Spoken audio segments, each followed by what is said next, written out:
delve into a Nigerian kinship right here in Ghana. Yes, you must be wondering why and how come we have a king, a Nigerian king in Ghana. We do.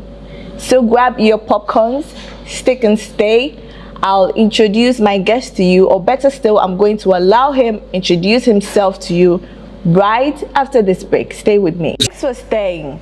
I am with the diasporan king of the Nigerian kinship right here in Ghana. I am going to allow him look into the camera and introduce himself to you, my lovely guest watching me today. Igwe, welcome to the Liz Talk Show. Thank you. My name is Elizabeth Asuman, but my fans call me Liz. I am enlightened and very elated to be here today for you and your royal members. So today I want you to look into the camera, that's your camera right there, and introduce yourself to the guest. Lizzie, thank you for coming to the Palace of Igbo Community in Ghana. Good day, audience. I am His Royal Majesty as a Dr. Ambassador Chukwudi Judy Henetu. I am the diasporan king of Igbo Community in Ghana. Thank you. You're welcome, Liz. Now, over 10 years on your throne. 12 years. 12 years, yeah, and counting. Would you say that you have met your expectations as a king? Not yet. Expectation of every human being is till the day God gonna call you home. Okay. The purpose of diasporan throne, we are still on it. We have not achieved what we are looking forward to achieve, but we have achieved greater part of it, believing God that we'll keep achieving every day. One of the things that we have achieved very well now is town hall meetings, educating our people, first of all, for them to know that they are living in a land that does not belong to them, that we are foreigners that live in Ghana, and we must respect the rules and regulations of the land and not to violate the rules and regulations of the land. We have achieved this. If you have a flashback, 12, 13 years ago, many a times people complain against Nigerians misbehaving, doing one or two things that is against the rules and regulations of the land. But for the past 12 years of this throne, we keep cleaning up the mind of our people to let them know that when you are a foreigner, you do what the land demands you to do, not to do what you want to do. So we have achieved this area. It's very important. And you know, one thing about education is that when you are educated for a certain thing, you also transfer the education to someone else. As we're all living here, friends are coming in, family members are coming in. So as they're coming in, those that have received education from us are also impacting the same education to other people. That as you are coming in, behave yourself and make sure that you don't violate the laws of the land. We have achieved this properly. We've also achieved the relationship with the host nation, Ghana, from traditional sector to government to both young and old, for them to understand that Igbos and Nigerians that live in Ghana, we are not here to challenge the authority or to challenge the people, but we are here to live in peace and harmony with them, for we to do our businesses, go into our trade, go into manufacturing, go into entrepreneurship and many other areas. We've been able to achieve this. Before, many years past, you see some Ghanaians fighting Nigerians in the market and some other areas because some of our people did not understand that they are not Ghanaians. So you need to, know what the people need. So Ghanaians also, more especially those that are against some Nigerians, should also know that we are all brothers and sisters. Nigeria and Ghana, we are the same. We are also West African sub-region. So we've been able to also educate some of those our Ghanaian friends that are disturbing us in the market and areas like that, for them to know that we are not in to challenge them, but we are into the nation for we to do business together. And you know, when you talk about business, it's all about competition. What you have in your store might not be what I have. Exactly. Or what I have might be what you have. The source of your goods might not be the source of my goods. I might have a source where I will get my goods on credit, or have a source where I can get my goods on clearance. And you have your source where you buy from store, while I buy from manufacturers. So the prices of those that buy from manufacturers are cheaper to compare with those that buy from stores. So it depends on my source of goods. That depends on how my prices can be. So, but before, some of our Ghanaian brothers did not understand it that way. It looks as if the challenge or the market competition is like a threat to some Ghanaians. But now they've understand it's not a threat, but rather we are doing this also to promote the nation and also add more to the economy of the nation. So we have achieved all these areas. And again, we have also achieved introduction of Igbo culture to the society. What are the Igbo culture? Igbo culture is all about celebrating our Igbo Yam Festival, celebrating love among ourselves, celebrating unity among ourselves, celebrating understanding and peace among ourselves, celebrating being your brother's keeper. If you look at it very well, within the market, we that are Igbos, we always want to give goods to our fellow Nigerians, fellow brothers Igbos on credit, the same way we also give to some of our Ghanaian customers. So we are not afraid of ourselves that, hey, your brother will run away with your goods, because we have the structure of local government meetings here within where we're coming from, town hall meeting of our communities. So at that level, the chairman of various sectors of these community meetings can stand guarantee to somebody for you to give him goods and all that. So we have achieved all these areas. And the introduction of our culture in Ghana has also given us a sense of belonging in Ghana, for we to know that the people of Ghana welcomed us a lot. So we thank the people of Ghana for understanding that Igbo culture in Ghana is not to challenge the culture of Ghana, no, but this is within our community, for our sons and daughters to know who they are, where they're coming from, what they need to do, and to know all about culture. And again, the achievement also has also given more benefit to our children unborn. Most of us marry Ghanaians. I married a Ghanaian. My wife is a Ghanaian. She does not understand my culture properly. But by establishing my culture within and around has made her to know my culture. My children, they've known my culture. And some other people that have married Ghanaians, and some also are married Nigerians that don't know the culture. Now the children are knowing the culture. They're getting more closer to their culture. So these are achievements, and many more achievements we have achieved. So, but we are believing God that as the time progresses, we'll keep achieving. So far, how has your stay been in Ghana, and how do the people of Igbo also relate to Ghanaians here in Ghana? My stay in Ghana is so powerful.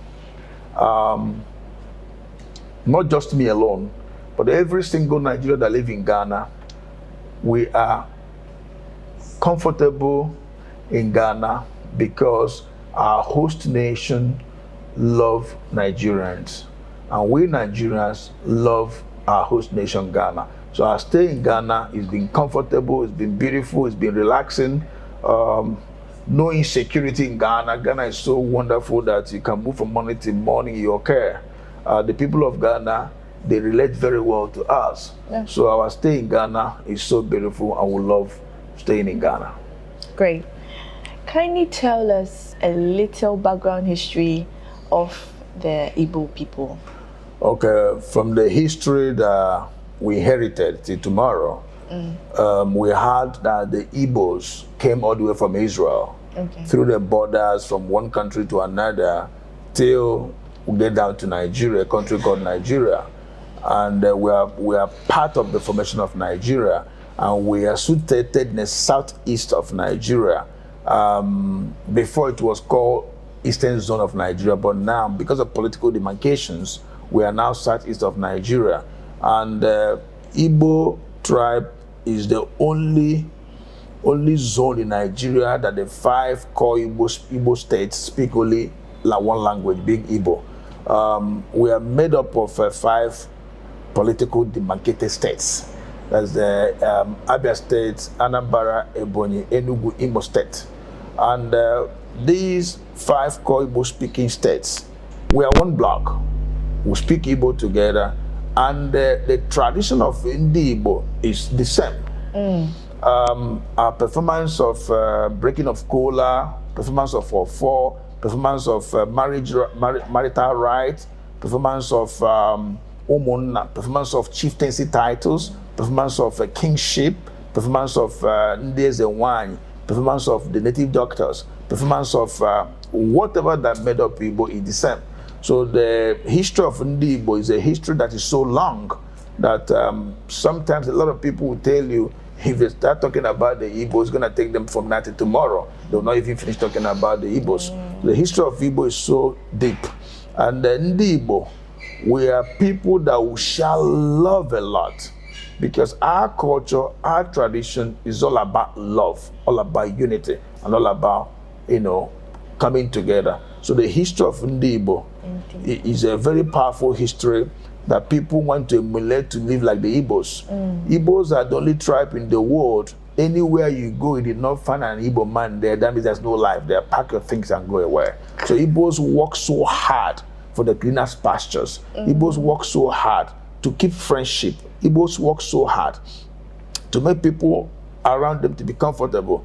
Igbos are one of the most powerful tribe in Nigeria that anywhere we go, we want to build a house. We want to establish businesses. We want to own businesses there. And remember, anybody that comes into your country, into your land, into your domain to set up a structure, the person is part of you. He don't want to be a problem within that area, because if he cause problem within that area, he will lose his properties. He will lose his business. So Igbos are the history of Igbos. We are unifier. We are people that we feel comfortable anywhere we are, and we also want to make ourselves comfortable anywhere we are. So our history is so deep that love is one of the most priority of every Igbo man. Hard work, second priority of Igbo man. Peace, third priority of Igbo man. Okay. Making people around us to be comfortable, and that priority, and many more. That's nice. And looking at you as an Igbo king, that means you stand solely for the people of the Igbo land. Do you allow other tribes from other places like Nigeria and other places right here in Ghana to come to you for assistance just in case they need any? Yeah, Jesus is the savior of the world, but he started from Israel. So the tribe that made me to sit where I am today is the Igbo tribe. Yeah. But remember that I'm a Nigerian. Igbo is inside Nigeria. Yeah. And every Nigerian, every Igbo man will believe so much in ourselves. As soon as you cross the border, you are not seeing like Igbo again, like Yoruba again, like Hausa again, but you see like a Nigerian. So the throne of the diaspora Igbo throne in Ghana is protecting Igbos, defending Igbos, projecting Igbos, defending Nigerians, projecting Nigerians, and all tribes in Nigeria. In extension, also support everybody that comes around us, irrespective of the country where you're coming from and the tribe where you're coming from. Because like I said, Igbo culture is all about showing love and living in peace with the people around you. So I am not working hard in support of only the Igbos, but for entire humanity that comes around me. Okay. And again, remember my wife's a Ghanaian. So Ghanaians are welcome. Also in my home. People you see all around here are Ghanaians. Yeah. Because my wife's a Ghanaian. So family members, relatives, they're also here. And we are supporting the best we can. And for someone to take up this throne or be crowned as a king, does he or she need to be from a royal family before he can inherit the throne? No, this is a diasporan throne. Okay. It's not necessarily mean you must come from a royal family before Ndi Igbo will choose you to be their diasporan king. It's all about community decision. And the community can only decide for those that support the community. Before they do that, they will look at how hardworking you are. They look at the kind of love you show to the people. They look at how you bring Igbos together. A whole lot of things they look around before the community chooses who's going to be their king. So it does not mean you must come from a royal home. You can be any Igbo man as long as the community love you and they want you to lead them, and they will choose you. Now, looking at you being an Eze in a foreign land, one would say it wouldn't be an easy task. It's not something that is a soft thing to do. Kindly brief us on how this became a reality and if there were any predecessors before you. Okay, somewhere 2010, yeah, Igbos in Ghana made me the chairman of the first ever Igbo New Year Festival in Ghana 2010. You can see the picture is somewhere there. Okay. That's the first time of Igbo New Year Festival in Ghana 2010. Then, soon after this program, the Igbos in Ghana realized my performance, the kind of love I have for our tribe, and they started approaching me to be the first ever Igbo diasporan king in Ghana. I refused as of that 2010. What I look at first of all was my kids are still little. Yeah. I don't want to go into chieftaincy issues that will cause problems for me or that will lead to me lead to death. Nobody will take care of my children for me. And they keep telling me this is a diasporan kingship. You are not governing over land. You don't have a land that there's no land that we are protecting. Is for we to promote our culture. Normally, being a king leads to death and other stuff. It all depends. Okay. You know, kingship is all about. There's always litigation about kingship. You know, chieftaincy is all about litigation stuff here and there. So I look at all these areas. I don't want to, lose my life at early age. I don't want to put my children in danger. I told them I don't want it. And 2011, then 2012, then I accepted it. Okay. To be the first ever Igbo diasporan throne king in Ghana, and to God be the glory, I was made the Igbo throne in Ghana. The Igbo king in Ghana.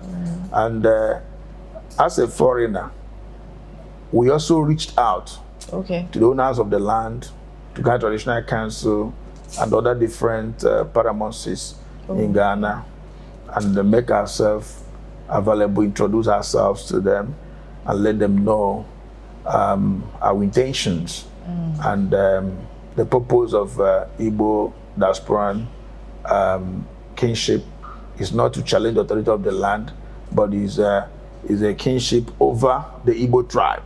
Like the way you have the Zamarawas, you have the Malians, you have the Yoruba Kabesi in Ghana, you have the Sariki of the Hausas and stuff like that. So the Igbo tribe, ours is called Eze. Eze, yes. The way some areas in Ghana, their kings answer Nana, some answer Nene, some answer Togbe, some answer Ni, some answer like the great kingdom of Dagbon, all those areas. So the Igbos is either it's called Eze or it's called Igwe, So we made the paramounts to be aware who we are, what we are doing, and by the special grace of God, the people of the land, love what we are doing because it's within ourselves and also to bring ourselves together. So by His grace, I am the first Igbo diasporan king in Ghana. Then the process of this, our fathers from home, because we have diasporan structure that crown Diasporan Kings. That was formed by Chief Emeka Odumegwu Ojukwu. So there are kingmakers he ordained, and there are Diasporan Kings also he ordained, and from there many more was ordained. So we also flew them from Nigeria to come and establish Igbo Diasporan throne. So they came here to crown me, the first ever, and give me the authority to crown other sub-Igbo kings under me. So of which the first ever I count was Eze Samuel Ekezie from Dansuma. Second, it says Kennedy Ginikanwa in Medina. The third, it says Chumo Kadibo Aranda Dotema. The fourth is Eze Andrew in Amasama. And Eze Andrew now, in his village, they have made him a king. He has gone back home. The third was Eze Victor Iminaflao. And the fifth is Eze Tony Olas in Domikpokwasi Ridge. The sixth is Eze Kingsley. Igwe Kingsley in Central Region. The seventh is Eze Abuchi in Kaswa. And the eighth is Kingsley also in Ashama. And the last, but not the least, that we did December 22nd, that is in Tamale, as Collins. So all these are under me being their head. So, and the purpose of all this is for we to bring our people in those areas close to themselves, because only me cannot see to everybody. So we'll portion these different areas where people are. Before we do this, we'll go to the paramountcy of that area to let them know what we want to do, ask them for the traditional rites we should do for them, we'll do it, and they will also induct our people that we count over there in his kingdom, and we also perform our traditional rite as Igbo people. They do that before we do ours. That shows that the owners of the land has welcomed you to be a foreign chief in their land. So, looking at the term or the name Igbo apprenticeship, would you say it has contributed to the successful entrepreneurship that we see amongst the Igbo people? Yes. What do you have to say about that? The apprentice formation has brought wealth in the people of Igbo. Reasons are a lot. If an Igbo man come now, maybe here in East Legon, maybe he has come to sell beads in a small shop. Tomorrow, he will go home to bring somebody from another home, not in his own mother's house, from another home, to come and teach him how to sell bead. Maybe he's living in a small room. Next time, he bring another person. Maybe within 6 months, he has brought 1 or 2 people to teach them how to sell these beads. Now, this is my home. The next village, maybe I take somebody from there. You take somebody from here. Within 4 years of apprenticeship, at that apprenticeship you are with me, after 4 or 5 years, then I give you money. To go and start up your own business. You are no longer serving me now. You have learned the trade. You've been mastered in the trade. You can now stand on your own. But during the service, there's nothing like during the service, no payment. You came to learn. So plenty. You came to learn. So as you have come to learn, then I'll take care of your feeding, your clothing. If you seek the hospital, anything that had to do with you, I will take care of that. That is the structure of Igbo. For the period of the 4 or 5 years. It depends on how many years you agreed with the parents of that child.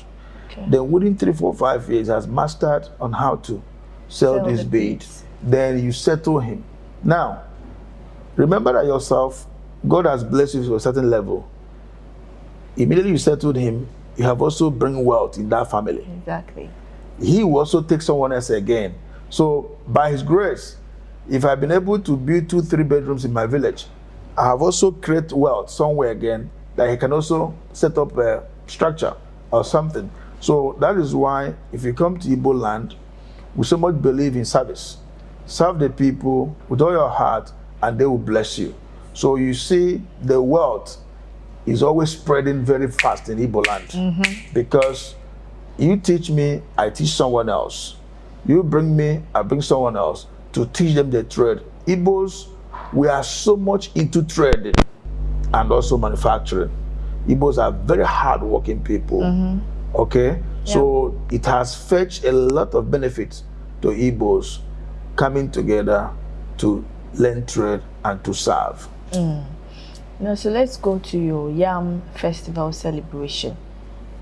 You can give us a little bit of history behind it, and then the preparation process, you take us through it, and the time of the year it's being celebrated. Okay. Igbo New Year Festival, first of all, Igbos believed that yam is the king of all crops. Okay. We plant all kind of crops, cocoyam, yam, cassava, pepper, all kind of crops. But our forefathers established Igbo New Year Festival to be the best festival, bigger than every other festival. And they celebrate yam bigger than every other crops. That's why in Igbo land, there are people, they count the king of yam. Okay. Your yam band, those days, it determine who you are. If you're a wealthy man, you should have a very large, vast land and yam band. If you are not a rich man, you have a little. So when people are, just like in Ghana here, they do farmers there. Okay. And the winner goes home with the vehicle. Exactly. So the best yam farmer will also crown him the king of yam, something like that. Now, this is a tradition that we have inherited from our forefathers, and we don't want it to die. Yeah. So the Igbo Yam Festival began from many years ago to today. It's in existence. And to cut it short, Igbo Yam Festival is a Thanksgiving time. We celebrate the festival from June, July, August, September, October. This is the time to harvest yam. So we are now coming together to say, God, we thank you for giving us the opportunity to plant yam and every other crops. And now we have harvested the yam and we are alive to plant and to harvest. So we are thanking God who has made it possible. It's a Thanksgiving time. Okay. Now, we also ask him to give us life for we to be able to plant yam again the year coming, and we'll be able to harvest it. So Yam Festival is a Thanksgiving time that Igbos set aside to celebrate every time, anytime in the world. Now, we the Igbos that live in diaspora, we celebrate Yam Festival when our fathers back home, our kings, our elders, our family heads celebrate the Yam Festival between June, July, August. Then September up, you see Igbos around the world celebrate Igbo New Yam Festival. That time our fathers back home have finished it, then we in diaspora will continue. It's also interesting to know that it's not only here in Ghana we have Igbo diasporan king. We have it almost all over the world, in America, in UK, in Russia, in Asia, in India, most of the West African countries. So we have Igbo diasporan king. So they celebrate the Yam Festival. And in Ghana here, we have celebrated the yam. We started first 2010 in Ghana, but since I came into this throne, being on 30th of August 2012 till now, we have celebrated Yam Festival for 12 years. Wow. Every year we celebrate it. We're also going to celebrate again this year. We do it 3rd Sunday of every September. Okay. And whatever the date may be, become the festival there. So this year will be 21st of September. And it will also interest you to know that last year we had over 20,000 people. Wow. And this year we're believing God will have more than that. And the venue we always use is a Fuasha Park in front of Children's Park. So I also want to use the opportunity to invite you, Lizzie, and all your crew members, and everybody watching me all over the world to come for Igbo New Yam Festival 2025. You will love it. Yeah. It's a day we display all kind of masquerades. Those things you see in African magic is what we display live in Igbo Yam Festival. Masquerades, our beautiful outfits, all kind of things beads you see. And all beads, accessories, a whole lot. Food, dancers. Okay. You know, you see them all. So come and be with us that day. And this leads me to my next question, and I want to find out if you are able to accept gifts or support from other people, if not from just the chiefs or the Igbo people, other people or other communities from other tribes also invited to come and support or share anything with you. And if it's in terms of support, what are you looking at? Igbo New Yam Festival is a program that costs us a lot of money. We invite people from all over the world. Last year we had over 1,000 from Nigeria, 1,000 people, and many people. Remember, we take care of 8 tickets for royal fathers coming from Nigeria. We take care of hotel bills. We take care of vehicles that move them around, you know, the cost of hire vehicles in Ghana, how it is. We take care of venues, we take care of decoration, we take care of chairs, we take care of food, we take care of a whole lot. So it costs us a lot of money to run Igbo Yam Festival every year. It runs in thousands of dollars. And we are very, very open to receive gifts from people, either in money, that's in cash or in kind, or any way you think you can sponsor us. If you also want to monopolize Igbo Yam Festival to be the #1 sponsor, only you to sponsor it, please, you are welcome, because it's a program that attracts people from all over the world. If you even just get into YouTube and type Ezigbo Ghana Yam Festival, you will see what I'm talking about. It's not a hidden thing. So anybody coming to sponsor us as the biggest sponsor. I mean, one person we can sponsor it. Everything. So you come. You are welcome. Come to me in the palace. We'll discuss it. My committee, you know, will be in there, and my program is always in all the media platforms, both international media and local media. So please come and sponsor us. Okay, and then let's go to your marriage side. How the Igbos get married. You know, it's being heard, there's a notion that Igbos can marry within the wife's family or the woman's family, as in 2 sisters getting married to 1 man, or 1 man getting married to maybe a sister and another sibling, like a cousin or something. How true is that? Igbo people, 1 man, in our tradition, 1 man never marry 2 sisters from the same womb. But you can marry, your brother can marry a sister of your wife. Okay. Your brother can marry other female from your wife's family. Some family also will tell you they don't want you to marry a sibling of your wife. Okay? Yeah. So it all depends on what that family wants. Either they said from their forefather history, nobody has ever married a sibling of a wife of a family member. Some will tell you that it doesn't matter. But then in our culture, it's not like that. But people can marry from the same family of your wife. Okay. So I am seeing this beautiful pillow right here with a beautiful damsel on it. I am guessing it's our Queen Mother. Good. So kindly tell us a little bit about her. I know she's Ghanaian because you did mention about that. So tell us how you met her, where you met her, and then tell us about your kids as well. Good. Okay, I met my wife in 1998. Okay. Here in Accra, Ghana. We met around May, and we married August. 1998? 1998. Wow. This is my 26 years in marriage. Wow. She's from Central Region. Oh. She's also a Queen Mother, Kosohini. In Kosohima. In Kosohima. Kosohima, yes.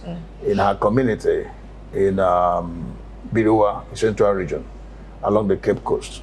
We are blessed with 5 biological children and 9 adopted children and 8 grandchildren now, to the glory of God. So my wife's name is Ugeze Liberty Nana Ekuatetua. Wow. The first. So she's a Ghanaian, humble Ghanaian, beautiful Ghanaian, great Ghanaian, and a lovely soul. So I want to say thank you for this opportunity given to me. I also want to tell my wife that I love her. Thank you. Thank you. As you have said everything. Now, before I let you go, we are coming to wrap up to the end of the program, and I want us to do this or that segment on the Let's Talk show. It's going to be like briefly, sharp, quickie, 3 questions or 4. So then you answer without thinking. Very fast. Okay. So Netflix or YouTube? YouTube. Twitter or Facebook? Facebook. Ghana jollof, Nigeria jollof? Nigeria jollof.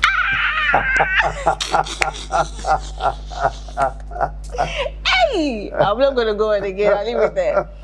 Finally, my last question. What excites you about Lagos City? What is the one thing that intrigues you about Lagos? Because this is Lagos Lagos. We're doing Lagos and everything Lagos. So tell us one thing that excites you about Lagos. First of all, Lagos is the New York of Africa. Okay. A city where everybody is up and doing. A city where whether you are pregnant, whether you are one-leg man, you jump Moloa. Exactly. A city where nobody cares whether you are not moving fast or you are moving fast. Everybody is working hard to succeed. A city where you can pick money on the street. Wow. Not just physical money, but opportunity on the street. A city where when you live in Lagos for just 1 year, there's no country in the world you cannot live. Wow. Just 1 year alone in Lagos, you'll be transformed. Wow. A city where you can meet your destiny helper. A city where the world is afraid of. Hey. A city where the world